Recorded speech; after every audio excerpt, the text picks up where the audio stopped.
Welcome to the Selah. Today we talk about the test of rest. I have seen through the years in my own life and in the lives of others I love that there is nothing that tests the heart of a person than when the Lord calls us to rest. Rest is not passive inactivity.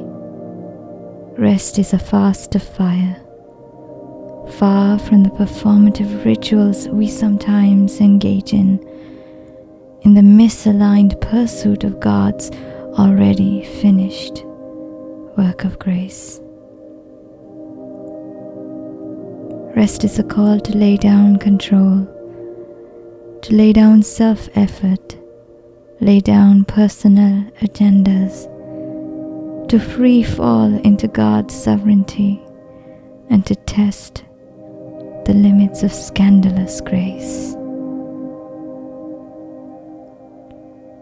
Rest exposes the threadbare places of our souls, those tired and tattered places of heartbreak, numbed with pent-up emotion, fragile places of shame, places we'd rather bypass than pass through.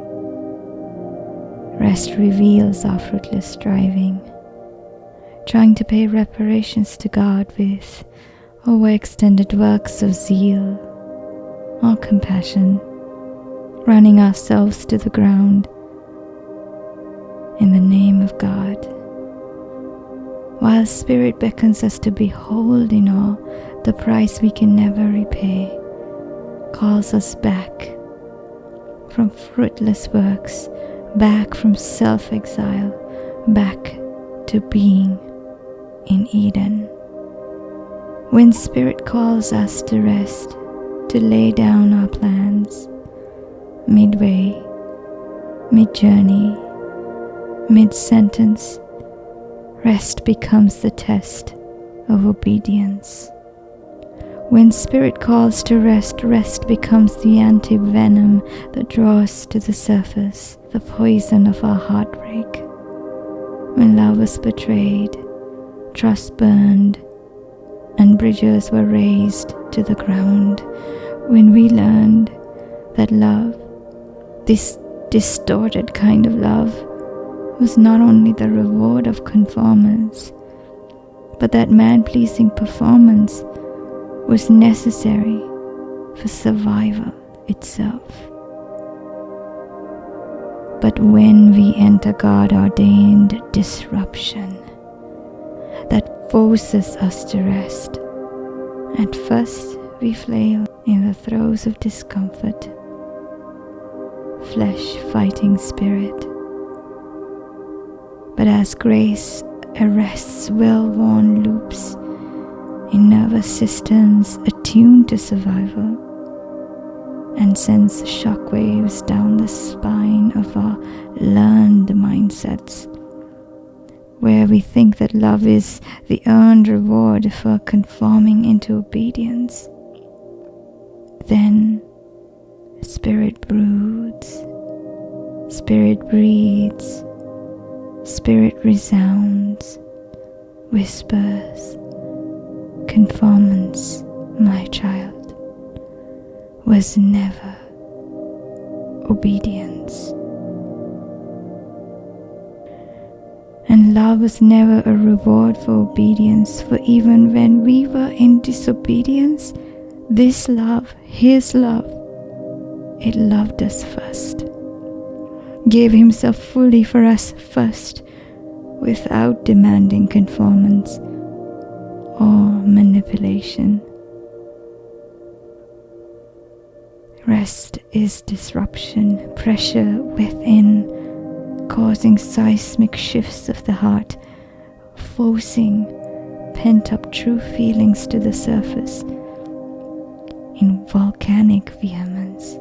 Rest, yes, rest makes sacred space for broken-hearted anguish, movements expressions, emotions we've forgotten or gotten too scared to express, to pour out freely before the God who already sees the heart as it is. Spirit-borne rest is our breakthrough into grace that allows for holy breaking of yokes, of mindsets, of godless beliefs, of counterfeit comforts, false gods, false causes, and false burdens. This spirit-borne rest is a fiery fast of human effort, traditions, burdens, all strange incense before the Lord. Rest is a return to Eden, a call to stand naked before Yahweh, but this time not trembling with shame, guilt, or condemnation, and gripping onto fig leaves of human effort. No, this spirit-borne rest is holy surrender, humility, awe of the cost of scandalous grace as Christ steps forward and clothes us in Himself. As we stand before true love, and our restless hearts are finally able to rest in the Father, in the only embrace our hearts ever yearned for or ever needed, we then are home again. Finally, home again.